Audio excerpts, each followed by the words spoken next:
Thank you very much. Good morning, everyone. Thank you, Mark, and thanks for inviting me. Congratulations to the consortium. It's a wonderful, wonderful event. Dear friends, I kind of liked very much yesterday's panel. There were lots of interesting speeches and a number of excellent points, pieces of advice. You may recall that Ambassador Bilica compared the Middle East situation to a Las Vegas slot machine where you pull down the arm and desperately hope that the result would be a nice row of three similar symbols, a winning combination, so that the coins would start to flow from inside. But you very, very seldom, if ever, seem to hit the right combination in the Middle East. So I feel that as the facilitator of this project, I have pulled that handle down already many times without very much success. I know from Las Vegas strategy guides that I should perhaps seek to find a better machine, what they call locally a loser slot, a machine which usually gives more money somewhat easier than the others. But be it as it may, after these past months' events, I must say, the Syrian CW disarmament prospect, the emerging negotiation with Iran, not to forget Secretary Kerry's efforts with the Palestinians and Israel, I feel that the odds are a little bit better perhaps now than some time ago. I do not entertain any hopes of hitting the jackpot, but perhaps some progress would be possible. Dear friends, this audience certainly knows that the origins and history of the early initiatives to make the Middle East a nuclear weapon-free zone, which date to the 1970s.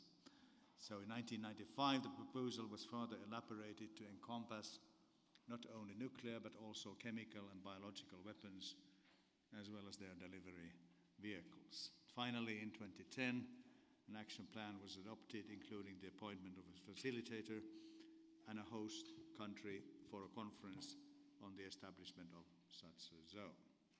So the conference will be held in Helsinki and convened by the United Nations Secretary General, the Russian Federation, the United Kingdom, and the United States.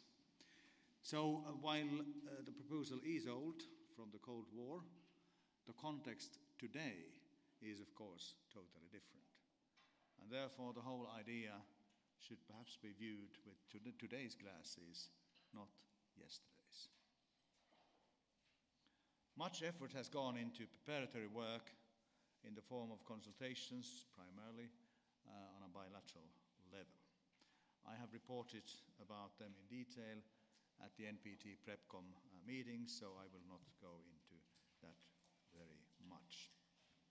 Fortunately, we could not organize the Helsinki conference in 2012 as originally envisioned. We did not have all states of the region attending. A postponement, not a cancellation, was inevitable, but it caused certain disappointment and frustration. So while this was the case, the conveners and I wanted to make sure that at least preparations continued as efficiently as possible. All sides remained committed to their original tasks, and there was a will by the states of the region to continue preparations.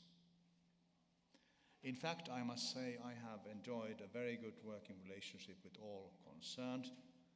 I've been to Cairo so often that I even considered renting an apartment there.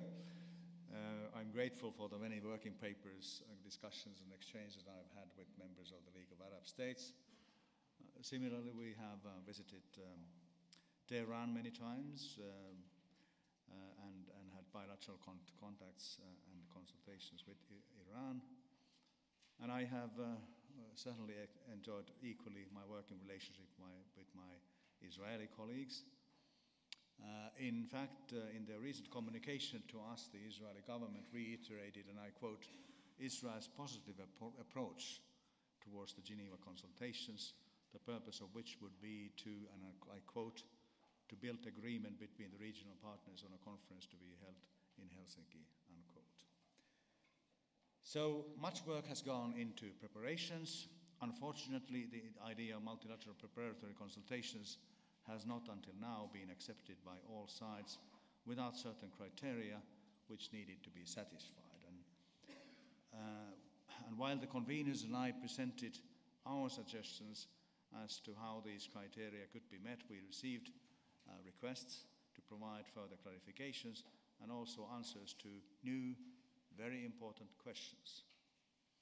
Those important new questions related inter alia to the role of the conveners and the role of the United Nations in the Helsinki Conference, which we have so far not yet discussed. And just a couple of days ago, the Foreign Minister of Egypt in New York presented a significant list of new ideas, including the special tasks for the P5, as well as comments regarding the timing of the conference. So I will not go into those in more detail, but they are, of course, very significant new comments. So the conveners and I feel that we indeed should now get down to business and start the process. If we can witness progress in the region in such important areas as the Syrian CW disarmament, we should see indeed the forest for the trees as regards our project, acknowledge the tremendous potential for the region through this initiative, and start a process which in any case is going to take quite some time. At the same time, we would like to provide the opportunity for us all to clarify issues that are still open through mutual dialogue. I believe that this conference initiative should not indeed be perceived as being behind the curve. On the contrary, I think it should provide a framework for progress in these things. Therefore, and in order to provide an opportunity for all states of the region to take part in discussions, the conveners and the conveners have asked me to communicate immediately these days to all states the announcement that the facilitator and the co-conveners of the conference on the establishment of the Middle East zone free of nuclear weapons and all other weapons of mass destruction will meet in Glion, Switzerland at Hotel Victoria on October 21-22 to continue discussions on agenda and modalities for the Helsinki Conference, and that we would like to say that we would welcome the participation and input of all regional states, all regional parties, in order to facilitate consensus among the states of the region on arrangements for the conference itself. So this is what we would like to do, to provide the opportunity for us to meet. I know that, of course, there are always be conflicts as regards timetables and all of that, but the conveners and I will meet then in Glion in any case, and we hope that an informal gathering like I suggested could pave the way in its very small part to the conference in Helsinki. So I mentioned the need for us to see the forest for the trees, to see the bigger picture, and to really grasp and understand the potential of the endeavor we are embarking upon.